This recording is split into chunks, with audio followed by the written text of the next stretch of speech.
Good afternoon and welcome to the Rumi Forum's Luncheon. I'm Barry Jacobs, and I'm delighted to be here and delighted to have been asked by my good friend Ali Reassert to introduce this program. Today we will have, I think, a very interesting but even more important, timely discussion. We have the Honorable Ambassador John Limbert, who is currently at the United States Naval Academy as a professor of political science, but better known to those of us who served together in the American Diplomatic Service as one of our leading experts on the subject of Iran, a Farsi speaker, holder or awardee of some of the highest decorations that the Department of State can give to its officers, and also well known as being one of the hostages who endured over 440 days in Tehran, as the book title is, A Guest of the Ayatollah. We are all waiting with bated breath, as is the New York Times book reviewer, for John's new book to be published by the United States Institute of Peace Press, entitled Negotiating with Iran, Wrestling with the Ghosts of History. There can be no more timely topic on what and how we, that is the United States and the West, should deal with Iran, a country which is widely believed to be quickly working to obtain the capability to produce a nuclear weapon. So with that, the topic for today is the uses and misuses of history, which I prefer to the uses and abuses of history. But I'm pleased to present my good friend Ambassador John Limbert. He will speak for about a half an hour, and then we will be delighted to take your questions. Thank you. Well, Barry, thank you very much, and thank all of you, and thank you to the good people of the Rumi Forum for providing some delicious Turkish food and some particularly good Turkish sweets. I can't think of a place I'd rather be than the Rumi Forum. I came to the poetry of Rumi through the Persian language, and then back in the spring of 1968, I studied Rumi with the late Professor Anna Marie Schimmel at Harvard. I learned how much I did not know about Rumi. But what I did not know at the time was that how his poetry would help sustain me through some very dark days. And that was the period that Barry alluded to when we were, as he said, guests of the Islamic Republic in 1979 and 1980. And what kept coming back to me and what sustained me then were some of his wonderful verses. By your permission, I'll just quote some. Rumi says, Sar man mast jamalet, dil man bam khiyalet, gohar dide nisar kaf daryay to darad. Agar dar nagoshayi az rah bam darayam, ke zehi jan latifi ke tamashay to darad. Az do sad bam darayam, az do sad dam darayam, che konam? Ahuy janam sar sahray to darad. Roughly translated, my head spins from your beauty, my heart soars in your vision. The pearl of my eye is the gift from the bed of your endless sea. If you do not open the door, I will escape across the roof. For bravo to that delicate soul that can gaze upon you. I will escape 100 roofs. I will escape 100, 200 traps. What can I do? The wild deer of my soul desires the plains of your existence. This is from the Divan-e-Shams. And I think it's no secret to anyone that today more than ever we need the spirit of Rumi, and that many rulers and systems prevailing today are not run by the Rumis of this world, but certainly the need is there. Now, in the interest of full disclosure, let me say that by training, by preference, I'm a historian. Trained as a historian, my view is of my view is to look at history. My subject today is to talk about history, and really, I'm a medievalist. My heart really belongs back in Shiraz of the 14th century, because that was a time of magnificent artistic creations in poetry, in architecture, in painting. But it was also a violent time of rule by bigots and hypocrites and fanatics of a creative, artistic, and humane people. You might say it was a time not entirely unlike today. Perhaps you might find some similarities. Now let's talk a little bit about, I'm going to talk about Iran and the United States. I'm going to talk about how history affects this very difficult relationship. The first reality is that you might say that Iran has too much history and the United States has too little. What do some people say? Americans remember nothing. Iranians remember everything. Or at least some version of everything. A few months ago, I was on a Voice of America Persian service TV show. They have a call-in, they call it Roundtable with You.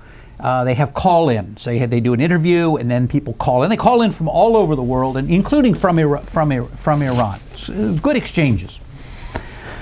As one gentleman calls in from Iran, and he says, you Americans, you should, this business with the hostages and the taking of the embassy 30 years ago, you should get over that. It's finished. It's 30 years ago. Really, it's not worth bothering about anymore. And so I asked him, I said, sir, I have no problem with your point. We can do that. But tell me, are you willing to get over the events of 1953 with the CIA coup that overthrew the nationalist prime minister? And the answer was, never. We'll never get over that. We'll never get over that. Well, as you can see, there's a bit of a disconnect. But my point was that both of these events and others, but particularly these events in recent history, still cast a long shadow over relations. Now, in this relationship, history, or some version of history, it may not be the right version of history, but it is a version of history, matters a great deal. And it may not explain the present. It may not explain everything that goes on. Why politics are the way they are. Why is the American-Iranian relationship been so difficult for the last 30 years? But if you're going to deal with the present, you can't ignore the history. History is out there. You've got to know about it. What you do about it, how you deal with it, that's another question. Maybe something we can talk about in the discussion. But there's a paradox, because in Iran, I have found history is everywhere. It's in the language, it's in the daily activity, it's the way people look at events, obviously the monuments, it's in the monuments, but it shapes the sort of dual identity that you find in many Iranians, the kind of the national identity, going back more than 2,500 years, and the Islamic identity. Both history shapes both of those, and they come together, they separate, but both are history. Yet, the paradox is that as an academic discipline, history is not respected. Everyone knows about it, but no one really studies it. My first visit to Iran back in the 60s, I was studying history, and I thought, well, if I go to Iran, everyone there is concerned with history. And so when I told people I'm studying history, they kind of looked at me in a very funny way, and they said, "Oh, that's too bad." You know, not engineering, not medicine. That was more important. Shiraz University, for example, where I taught for 4 years, we had a history department, but it didn't have a lot of respect or prestige like the engineering school or the medical school or even the agricultural school. However, as I said, the history is there. And in the case of Iran, it's a very long history, it's a very tragic history, but because something called Iran has existed continuously for 2,500 years. And you can track this identity. It's changed, languages have changed, religions have changed, political systems have changed, demographics have changed, but certain traditions have endured. And I'll just talk about what those are. I think there are really four that are important. One is the history. Iran has endured since the beginning as a multi-ethnic and multi-religious empire. It has always incorporated people speaking many different languages, practicing many different religions. Even today, the national language of Iran is Persian, but it's the mother tongue of maybe half the population, no more. A quarter of the population speaks some variety of Turkish. Plus you have Arabic speakers, Kurdish speakers, Baluch speakers, and so forth, Turkmen speakers, and so forth. It's always been this way. It's been this way since the beginning. The other peace tradition that endures is, and this should come as no surprise to you, is that religion has always been at the center of life and the center of culture there, in one form or another. But usually, the form of religion has been a heterodox form. For some reason that I don't understand, Iranians don't always take their religion straight. They will not necessarily accept the straight version, the orthodox version that comes from somewhere else, but they'll take what's given and modify it. I mean, it's a land of faith, but it's also a land of heresy.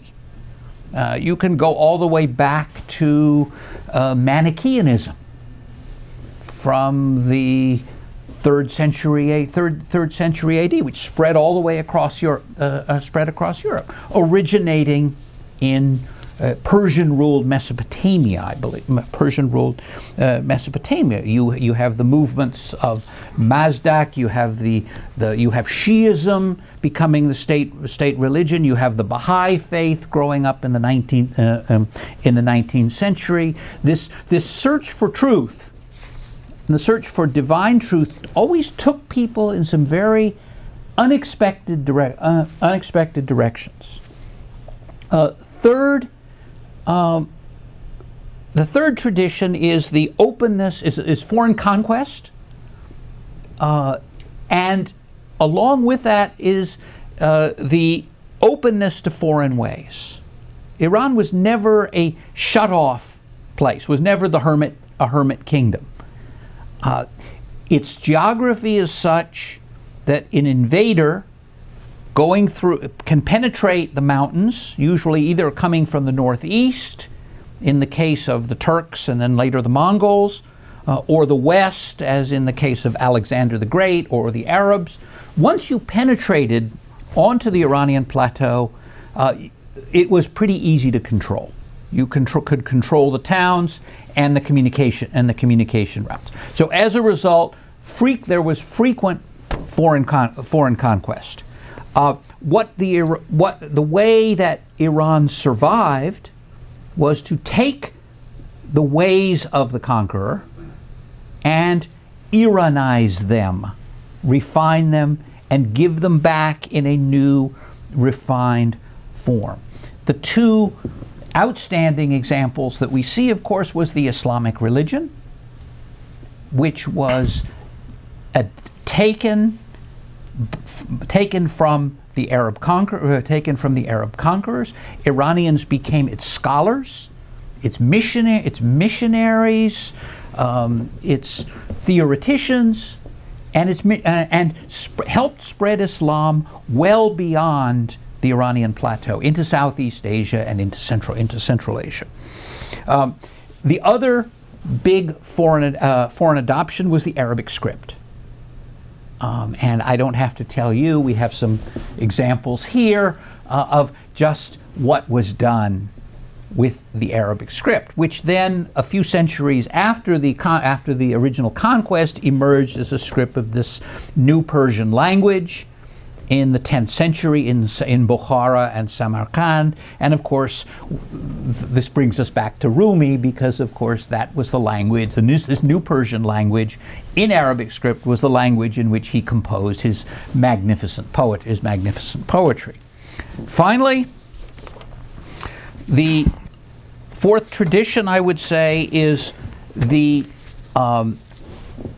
central position of justice in the Iranian tradition. Today, if you look at what the Iranians say in their political statements, they keep coming back to saying, we want justice, we want what is just, we want what is right. And this is, again, a very old tradition in Iranian culture, and it's very connected to religion. There was connection between two words, the word deen, meaning religion, and the word dad, meaning justice. And the two were always linked together. Well, with these four traditions, what do you see today? What we see is what I call the Ozymandias syndrome. That is a past, a glorious past, and a not so glorious present. And these two views clash. You see monuments of an imperial past, both Islamic and pre-Islamic, that cover the Iranian plateau. You see remains of kings who received tribute from all over the world. You see Scythians and Egyptians and Syrians and Cappadocians, Lydians, all bringing their tribute to the great king. You see friezes of kings vanquishing Roman emperors, conquering Roman emperors. You see cities, magnificent cities and mosques and town planning and seminaries, madrasas, and so forth, all over the Iranian plateau. But starting about 300 years ago, something happened. And Iran could no longer deal with the outside world as an equal. It went, as many places in the Middle East and the Far East as well, it went into decline. There was a loss of territory. There was a loss of sovereignty to outsiders. There were the famous capitulations of loss of sovereignty. There were the famous concessions where oil revenues, oil resources, mineral resources, navigation rights were simply sold off for quick cash to foreigners. There was the Treaty of 1907, which essentially divided Iran between British and Russian spheres of influence. And Iran, by the beginning of this century, of the 20th century, became a de facto colony with just nominal independence, kept alive only because of British and Russian rivalry. You had a huge economic gap in the 19th century. Think of the 19th century. While the West, there was mass literacy, there was industrialization, there were huge advances in public health. In 1900, the life expectancy of Iran was about 30 years. Literacy was 4%. University, 0. Cars, 1. Miles of railroad, 12. That's where Iran had fallen relative to the outside world from this glorious past. And attempts in the last, during this century, attempts by Iran to reassert itself, to assert its sovereignty, to assert its independence, to recapture something of what it was, were regularly frustrated. You had the constitutional movement in 1906, 1911, heavily influenced by what had happened in Turkey and what had happened in Russia next door. Iran became a battleground in World War I. It declared itself neutral, but Turkish armies, Russian armies, British armies simply fought as though paid no attention to Iranian identity and simply used it as a battleground. In World War II, during World War II, the British and the Russians occupied Iran to open a supply line to the Soviet Union. You had in 1953 after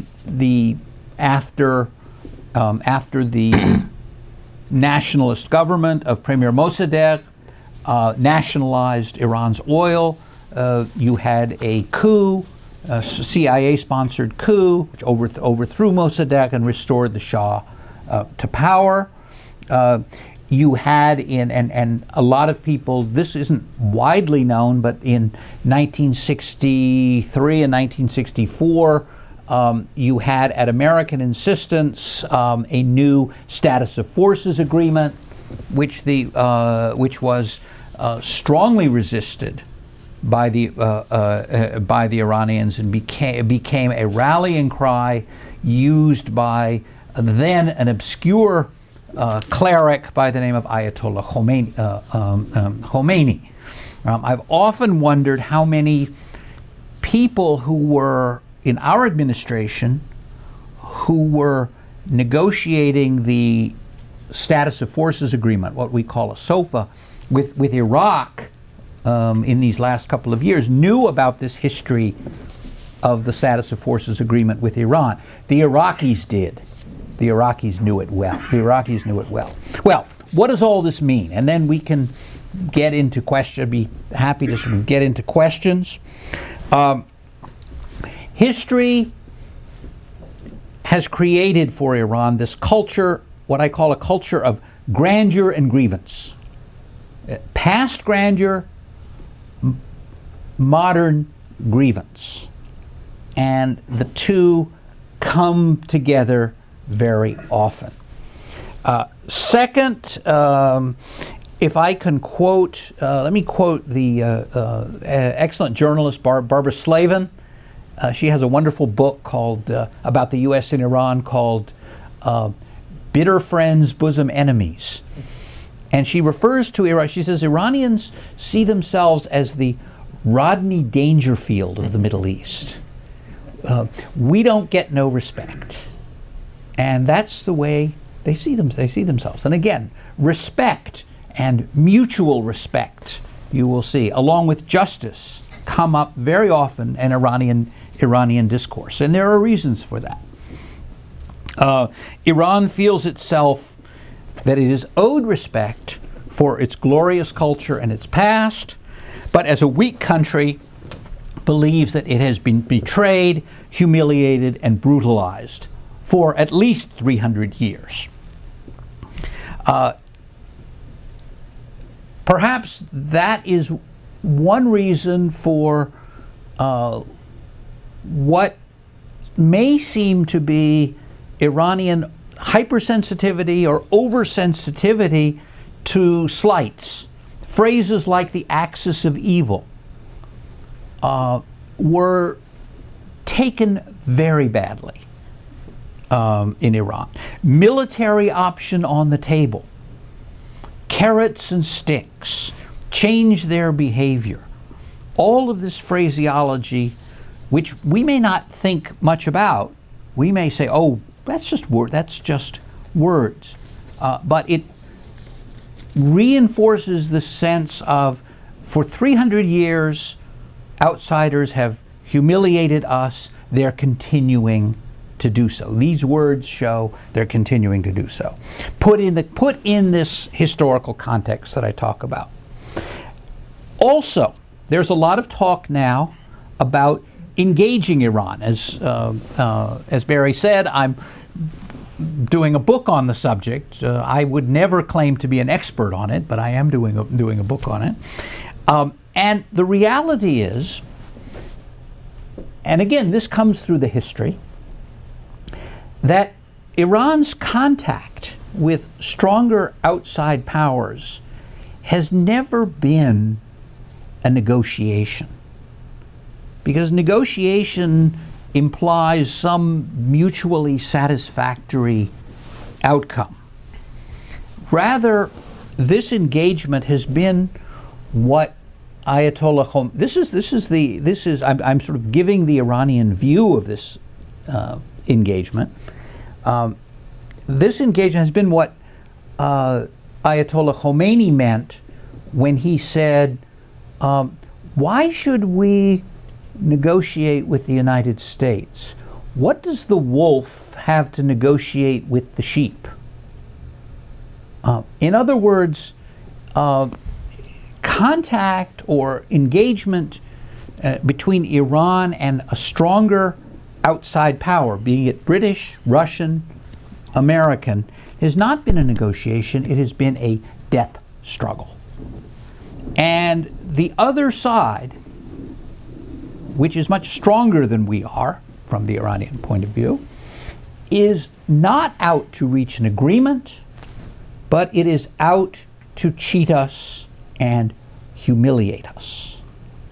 And seen in this context, seen in this historical context, some of the statements, the positions coming out of Iran down to the present day begin to make a certain amount of sense. They do not make things easier, but they do make sense. Okay, I have spoken at some length. I apologize for that, but I look forward to any questions, and I look forward to any discussion. Well, thank you very much, John. One of the problems of those of us who have spent our life in the American diplomatic service is right now, as John knows, we are entering a phase of a new administration and where Iran is extremely important. Mm-hmm. But because we have not had a diplomatic facility there since 1979, the number of people like John who speak Farsi, who have deep knowledge, not the knowledge of reading a few books, who therefore can explain not only how we should create the policy, but how we can explain the policy so it's most effectively absorbed, we'll say, by the Iranians, are very few and far between. And that's something that worries me because it is in the history, as we know, of American foreign policy, whether it's our involvement with Vietnam, our involvement with China, our involvement with the Philippines in the turn of the 20th century. There's always this great ignorance, but we seem to brush aside. Mm-hmm. So let me start off by saying, I will allow myself as the moderator to ask the first question, and then I will open the floor And please wait for the microphone to come, and please identify yourself both by your name and if you represent an institution. John, there's the belief, the fundamental core belief of most Iranians of this great desire that there must be justice seems to me would come into conflict if the popular press is correct, that there's a great deal 30 years after the 30 years after the establishment of the current administration, the current government, a great deal of corruption and around the corners, both financial and others. Do you see, or how do you see, and this is, I won't say a chance for a change of government, but how powerful can this be, and how might it affect the administration in shaping some of its policies? Well, the ideal is out there. These are ideals, and they go back a long way. I mean, the medieval historians looked at pre-Islamic Iran. They looked at they took their ideal out of pre-Islamic Iran. It was very interesting, actually. What happened was you had Iranian ministers and scholars advising Turkish rulers and advising them as to how they should rule. And they looked back to pre-Islamic Iran and said, this is the way they did it.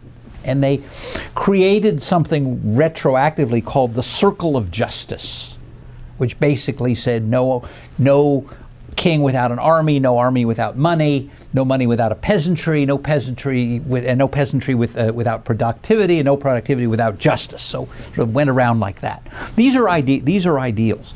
The reality of the history is something quite different. The reality of the history is that there is a long history of Iran of misrule and tyranny.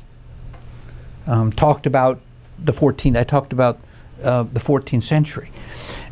The problem for the way that people have been misled, however, in the past, is to think that just because there is misrule or tyranny or dictatorship, and people are silent about it because they have no choice, means that they accept it.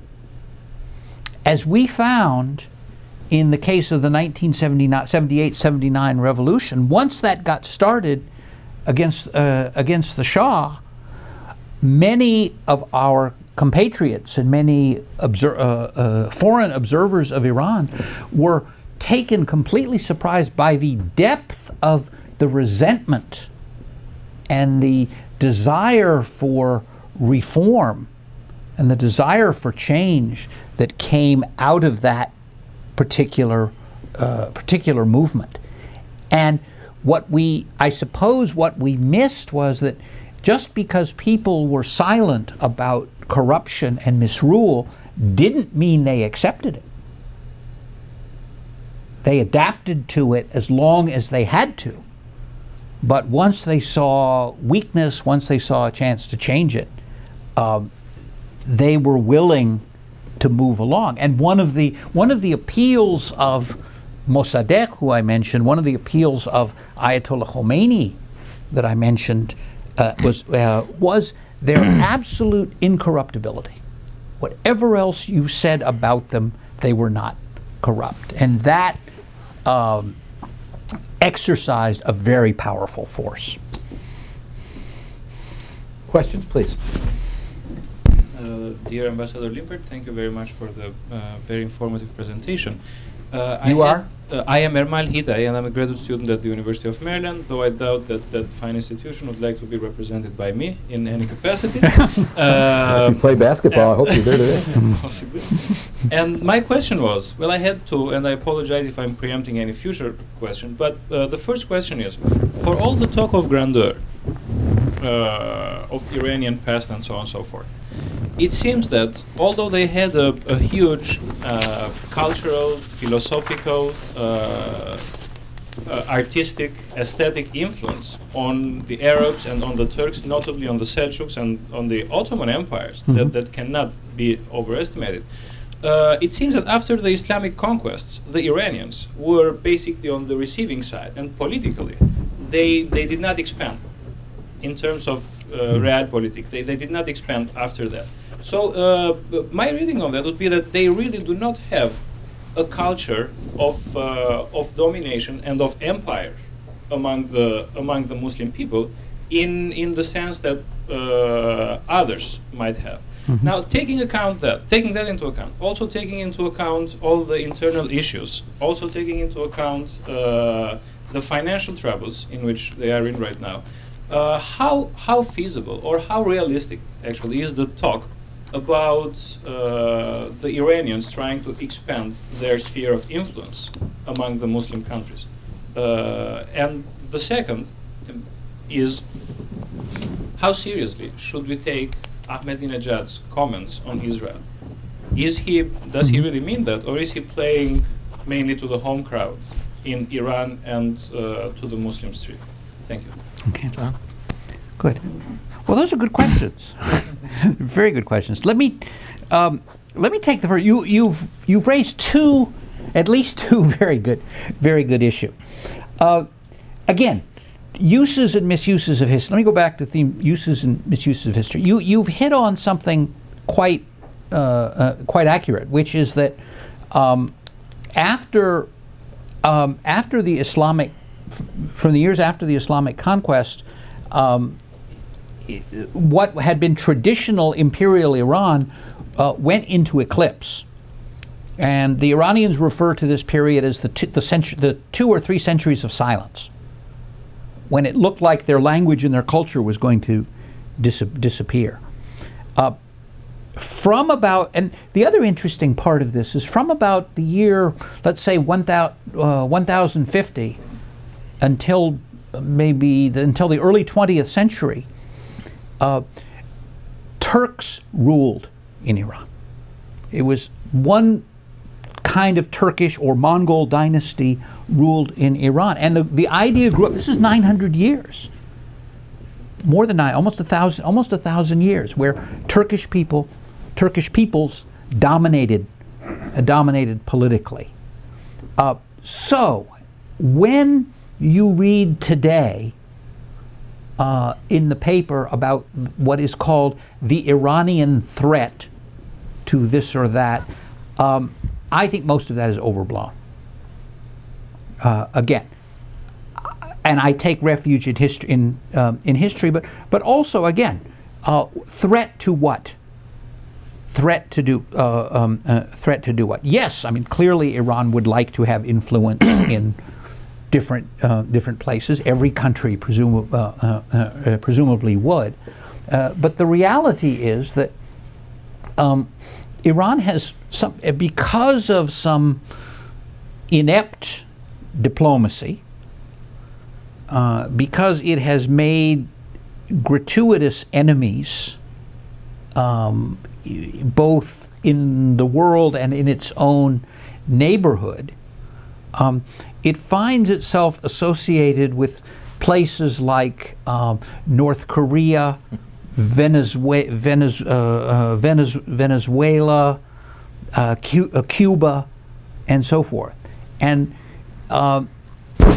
my sense is that Iran doesn't want this. This is not by choice, but by necessity. And Iran would very much like to find that respect that would bring it into the world community. However, its actions and its policies at the same time have driven it out. Your second question about how serious should people take Ahmadinejad's comments about Israel? Well, I can't speak for Israelis, but it's very natural that I think people should take this very seriously. When the leader of a state talks about wiping another country off a map, however you parse it, however you translate it, however you attempt to rationalize it, normal prudence, and given a particular history there, you would take it. It's a paradoxical thing. I mean, at the same time that Ahmadinejad was saying these things, Iranian state TV, 100% government-run, supervised, was showing a television serial called 0 Degree Turn. Do you ever hear about this? Have you heard about this? This was a series based on a true story of an Iranian diplomat during World War II in Paris who provided Iranian passports to European Jews to save them from the Nazis. Now, you know, this was a somewhat paradoxical thing. But should people take what he says seriously? Of course they should. And within Iran, as I understand it, Ahmadinejad himself has come under quite a bit of criticism for reckless statements, basically saying, look, you have to think about what you say because people are going to react to them. These things are not free when you make statements like that. Look, can I just add something? Sure. For 12 years after I left the diplomatic service, I was a director of strategic issues for a major American Jewish organization. So I don't speak for Israel, but in exactly the same way that it's important for us when we deal with Iran to have some sense of who Iranians are and what they believe, one obviously must point out that if you're sitting in Jerusalem or you're sitting in Tel Aviv at the Israeli High Command at the Kiryat after the events of the last 50 or 60 years, including the Holocaust, the world looks very different. And one of the things that Jews, and I am one, will tell you is we have learned in the last century when people tell you they're trying to kill you or they want to kill you, we take them at their word. So it is very, very serious. Please. Nowruzatan Piruz. My name is Shervin Balorian. I'm with the Union of Concerned Scientists. Thank you for your comments and thank you for enduring all that you did and translating those wounds into a willingness to understand rather than condemn. I think that truly is the embodiment of the spirit of Rumi, and I'm grateful for that. My question to you is about, given this history of woundedness, what should be the top recommendations that you would give our new diplomatic corps that are going to be prepared to engage with Iran? And also, what sort of recommendations would you give to the Iranian diplomatic corps in response?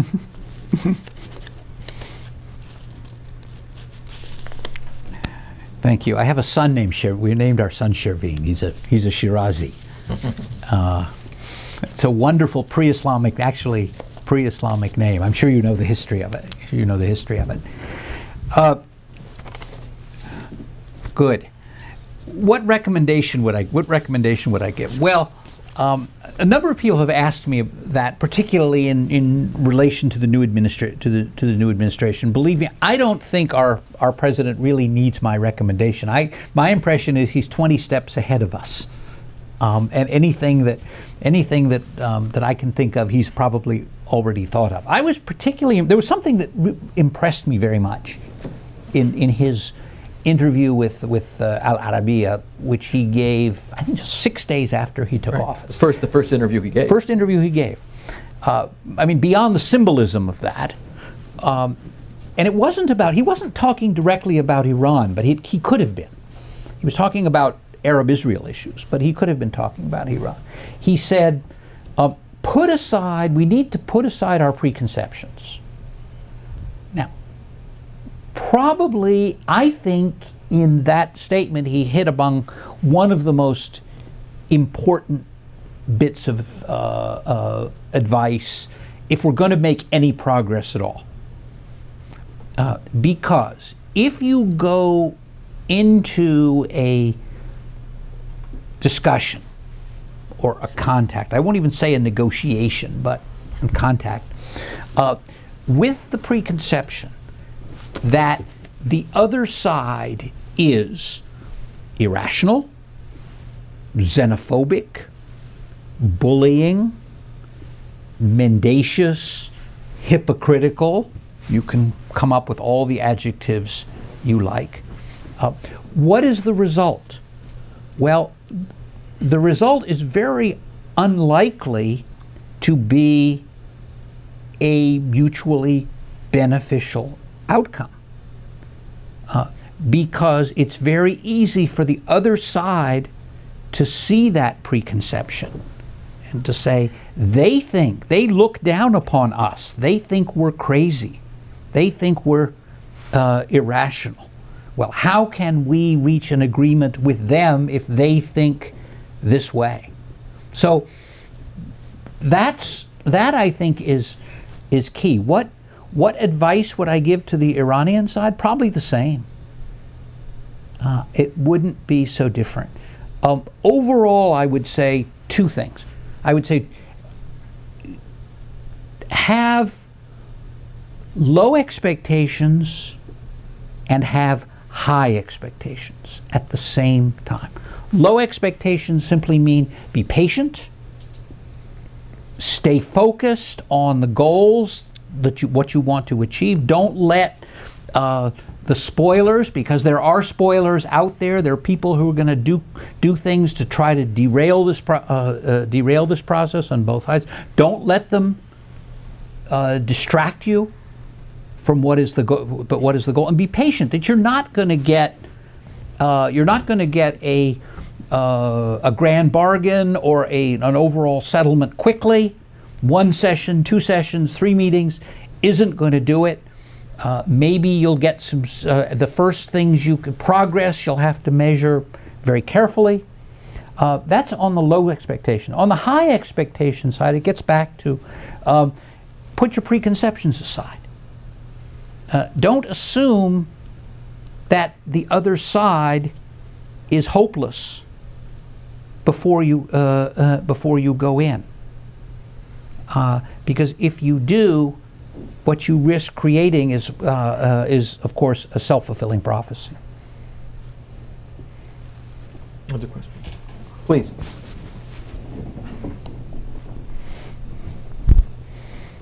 My name's Dan Lieberman. I don't represent any institution.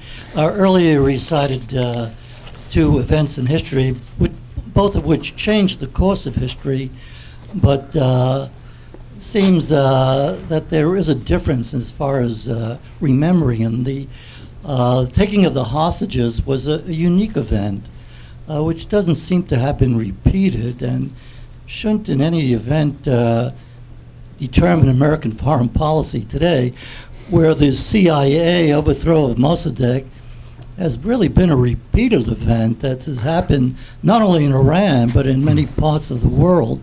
So if you try to forget that in history, you're really changing, what history tells you. So I think there is a difference between the two. I have one other simple question.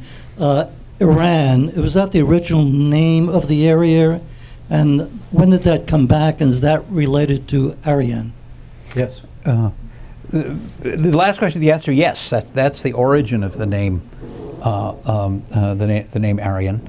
I think it's also related to the name of Ireland. It's where the name of Ireland comes from. The easy part. Iranians always knew Iran as Iran. It's always referred to it as Iran. Persia comes from Pars, which was the southern. Which was the homeland of the original great Achaemenian dynasty that we encounter in the Bible, that's encountered in the Bible, and Herodotus, and it was known to the Greeks, I think, as Persis.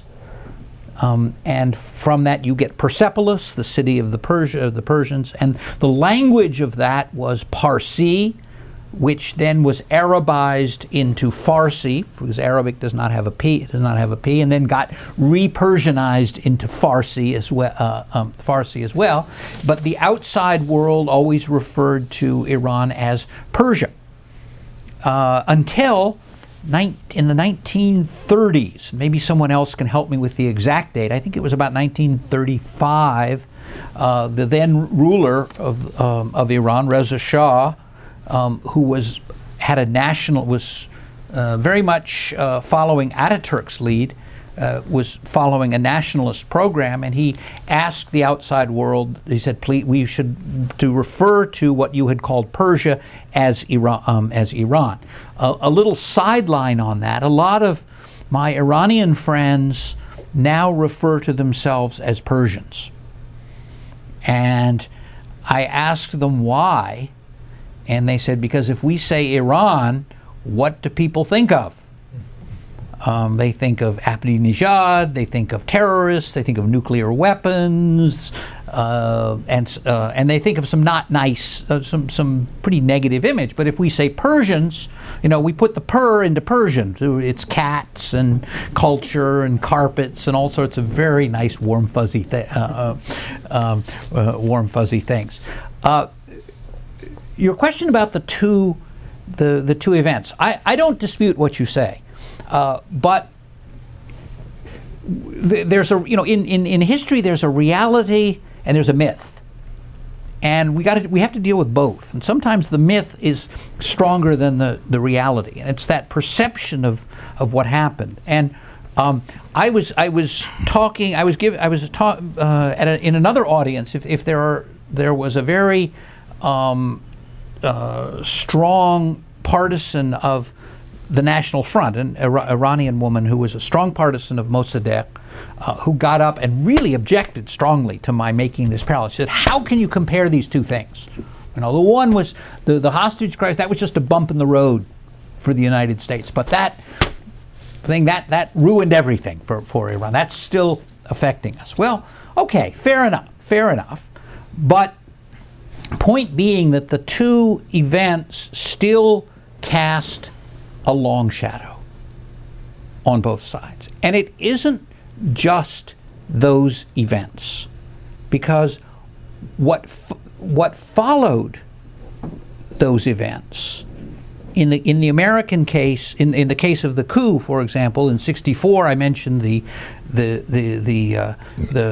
controversy over the status of forces agreement, sending Richard Helms as ambassador to Iran in 1973. I don't know if people realized how ugly that looked from the Iranian side. What kind of a message that conveyed, saying, well, we're not even going to observe the diplomatic niceties anymore. We're going to show who's really in control. Who's really in control. And going on after the revolution, the shooting down of the Iranian Airbus, the siding with Iraq, the silence on the United States, the shameful silence on the United States American side about Iraq's use of chemical weapons. All of these things sort of confirm the impression by the first event, by the original event, which say. Which conjure up a whole list of negatives. On the Iranian side, it's the same. It's the same way. You look at the embassy seizure, and you say these people are crazy, these people are fanatics, these people are violent, and then you look at subsequent events, the refusal to settle the Iran-Iraq War, the terrorist incidents, the assassinations, the blowing up of the Jewish Center in Buenos Aires, the sponsoring Hezbollah, the taking of the hostages in Lebanon, and so forth and so on, all of which confirm the original negatives, and the effect of that is to say, you see, we thought that they were all these bad things. It's this mutual demonization. It sets up a mutual demonization. And what has happened subsequently has confirmed it. So, yes, objectively, you're quite right. These things are not necessarily the same or parallel, but they have had the same effect in creating a mythology and creating a demonization, which is the toughest thing to get around today if we're ever going to talk seriously with the Iranians. Other questions, please? The lady in the back. I have to be fair. I'm Indrani Mitra. I teach at Mount St. Mary's University. I'm Indrani Mitra. I teach at Mount St. Mary's University. Okay. And I want to thank you, Mr. Ambassador, for presenting this talk, which seems to be a lot more hopeful than we have seen in the last several years, where there seemed to be just one road, and that's military. You know, your talk suggests that there are other possibilities. I'm an English professor, so much of my understanding comes from reading literary works. And a particular one that stays in my mind today is a novel called Samarkand that came out maybe 10 years ago. Amin Maalouf, I think. Yes, yes. Where Maalouf uses Iran as a kind of symbol of alternate possibilities in the Middle Eastern culture. That he uses Omar Khayyam as a symbol of a rational, secular, by secular I don't mean non-religious, but religiously tolerant possibility that had its heart, it seems to me, in that area in Iran, but was at various points in history sort of sabotaged by religious radicalism, religious extremism. I'm wondering if you think that that's kind of a realistic understanding, that's a genuine understanding of Middle Eastern culture, that there was this rational, secular alternate that went side by side with the religious radicalism, and that religious radicalism has won at various points in history. That's a good question. It seems to go back and forth. There seems to be kind of a pendulum which swings back, and at one time it goes one way, at one time it goes another way. And I have to take my hat off to most Iranians that I know who seem to be expert at enduring these swings, so that when the swing goes to the religious side, they can put on their robes, they take out their tasbih, and they can survive what has happened. And again, given the history, they have had to. They have had no choice. They have had no choice. There is, of course, the very tolerant and the very open-strained Omar Khayyam, but Rumi as well. But as someone once said, he said the trouble in Iran today is that the government is not in the hands of the Rumis, or the people running the government are not the Rumis. Amin Maalouf's book is excellent. If you're interested, there is a play currently running at Theater J, just across the street, called Benedictus, written by an Israeli playwright, Moti Lerner, which is about as in about an hour and a half into three character play, is about as good a sketch of these complexities as you can get. The tickets are what, about $20? I think. Very inexpensive. Very cheap. Cheap for students. Very cheap. I'm going to take my students there next Sunday. Highly recommend it. Ali, do we have time for one more question? One more question, please. You had a question. The gentleman. Hi, David Blum, unaffiliated. Quick question. I mean, you talk about the American and the Western relations with Iran, but what about the historical as well as contemporary issues with Russia, China, and India, and their issues, because they're geographically located right next to Iran, compared to what we're looking at, a contemporary issue of Western influence. And they will be there continuously in infinitum, rather than in contemporary issues. Okay. Well, I don't pretend to be an expert in those fields. Let me talk about Russia, though, a little bit. Very interesting. I mean, Russia, historically, again, Russia has been, at least in the last 300 years, Iran's great enemy.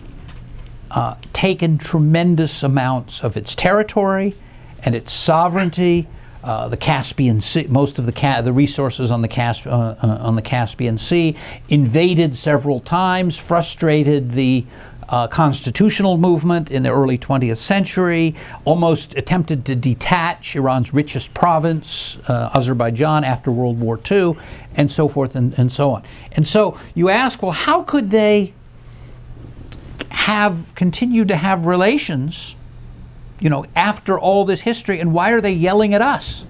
Why are they yelling at the United States when we haven't done half to them of what the Russians have done?